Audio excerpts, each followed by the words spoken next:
Assalamualaikum warahmatullahi wabarakatuh.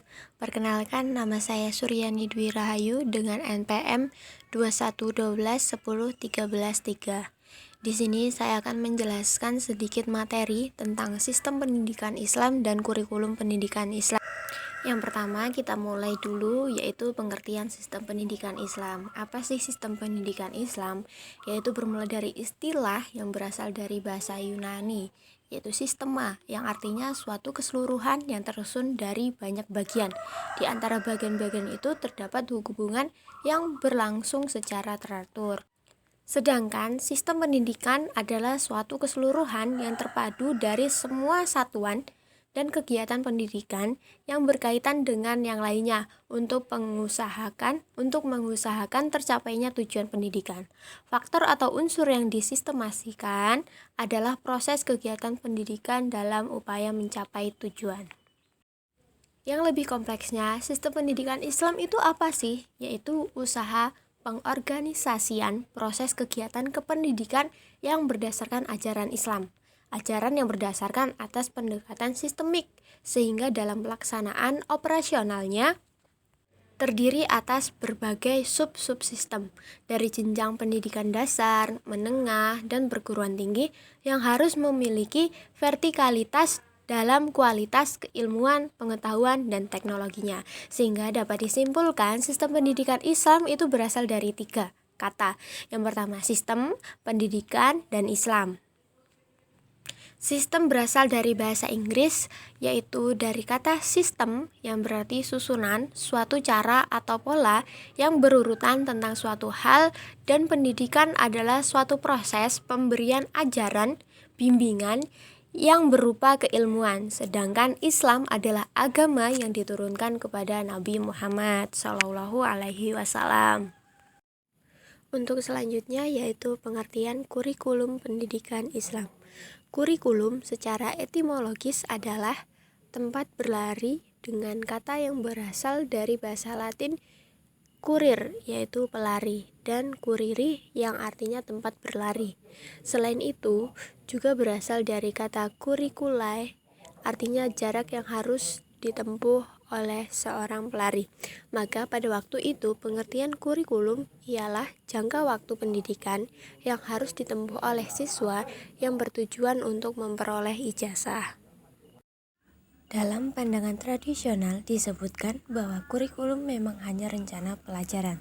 Sedangkan dalam pandangan modern, kurikulum lebih dari sekedar rencana pelajaran atau bidang studi. Kurikulum dalam pandangan modern adalah semua yang nyata terjadi dalam proses pendidikan di sekolah. Dalam kalimat lain disebut sebagai semua pengalaman belajar.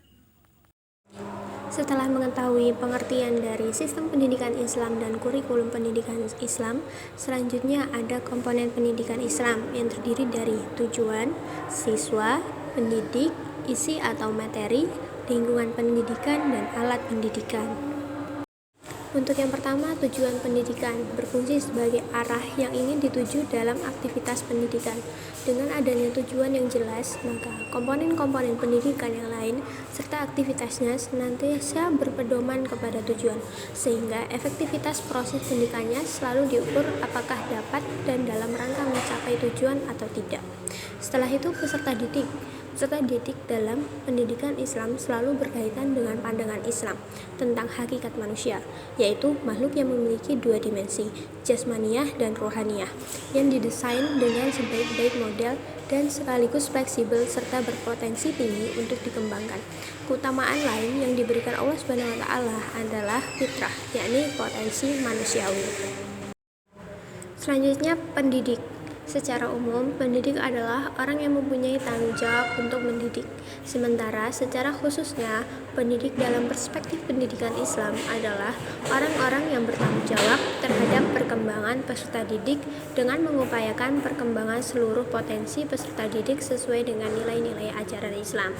Yang nomor 4, materi atau isi pendidikan, yaitu segala sesuatu pesan yang disampaikan oleh pendidik kepada siswa dalam rangka mencapai tujuan pendidikan dalam usaha pendidikan yang diselenggarakan di keluarga, di sekolah, maupun di masyarakat. Berlanjut untuk nomor 5, yaitu lingkungan pendidikan. Apa itu lingkungan pendidikan? Yaitu suatu ruang dan waktu yang mendukung kegiatan pendidikan. Proses pendidikan berada dalam suatu lingkungan, baik lingkungan keluarga, lingkungan sekolah, atau lingkungan masyarakat. Yang nomor terakhir yaitu alat pendidikan. Alat pendidikan adalah pendukung dan menunjang pelaksanaan pendidikan yang berfungsi sebagai perantara pada saat menyampaikan materi pendidikan oleh pendidik kepada siswa dalam mencapai tujuan pendidikan. Pembahasan terakhir yaitu ciri-ciri kurikulum pendidikan Islam. Yang pertama, dalam kurikulum pendidikan Islam, tujuan utamanya adalah pembinaan anak didik untuk bertauhid.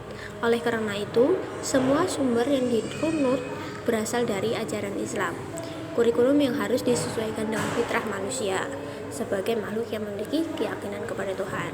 Yang nomor 3, kurikulum yang disajikan merupakan hasil pengujian materi dengan landasan Al-Quran dan Al-Hadis, mengarahkan minat dan bakat, serta meningkatkan kemampuan akliyah peserta didik, serta keterampilan yang akan diterapkan dalam kehidupan konkret. Selanjutnya, pembinaan akhlak peserta didik sehingga pergaulannya tidak keluar dari tuntunan Islam. Yang terakhir, tidak ada kadaluarsa kurikulum, karena ciri khas kurikulum Islam senantiasa relevan dengan perkembangan zaman, bahkan menjadi filter kemajuan ilmu pengetahuan dan teknologi dalam penerapannya di dalam kehidupan masyarakat. Demikian yang dapat saya sampaikan, kurang dan lebihnya saya mohon maaf sekali dan harap maklum apabila audionya kurang enak didengarkan. Terima kasih. Wassalamualaikum warahmatullahi wabarakatuh.